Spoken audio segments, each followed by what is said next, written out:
Hello friends, welcome to another Numpy tutorial.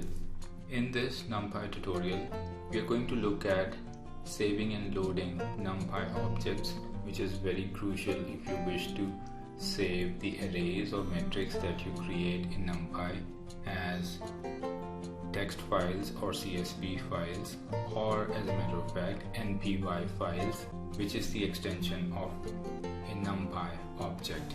So let's get straight into it. As usual, I import Numpy as NP and I also import the random module. Let's create an array A1, two-dimensional array, and let's see how it looks like. So it's a two-dimensional array of 2 rows and 3 columns.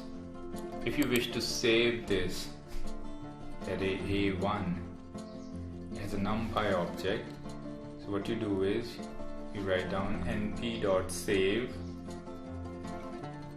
followed by the file name that you wish to give it to this array, and then the array from which you wish to create this Numpy object. And once you do that, you could go back to your working folder and you'll see that this save a1.npy object is created.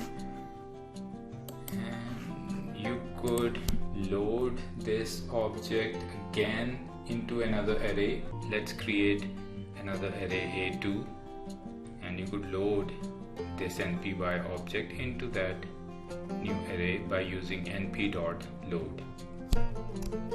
Run this and see A2. Yes, A2 is exactly similar to that of A1. I'm going to create another array A3 of size 100 by 3. The reason I'm creating this huge array is that I wish to save this array later on as a CSV file, as a comma separated file or a text file. So you could see that I do not have any CSV file as of now in my working directory. But let me create this array and look at this array. So this array is a huge array of 100 rows and 3 columns. Now to save this array into a CSV file, you need to use the function save txt. So it goes something like this: np.save txt. You pass on the name of the file, say CSV A3, and pass the array, and it should be saved now. Yes, so this is the CSV file. In order to see this file, we'll need to use pandas. So I import pandas as pd, then I read the CSV file using pd.read_csv function, and it looks something like this.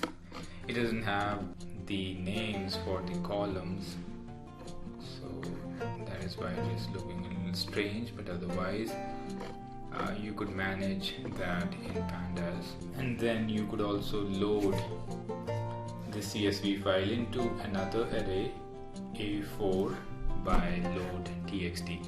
So please be very aware of these two commands. They are a little different. np.load is going to load the npy object, and np.load txt is going to load the CSV file.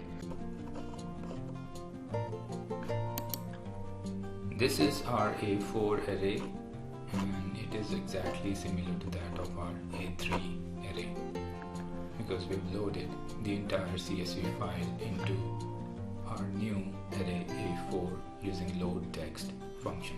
That is all I wanted to discuss in saving and loading Numpy objects. I hope you liked the tutorial. If you did, give it a thumbs up. Consider subscribing. I'll see you around. Take care. Bye bye.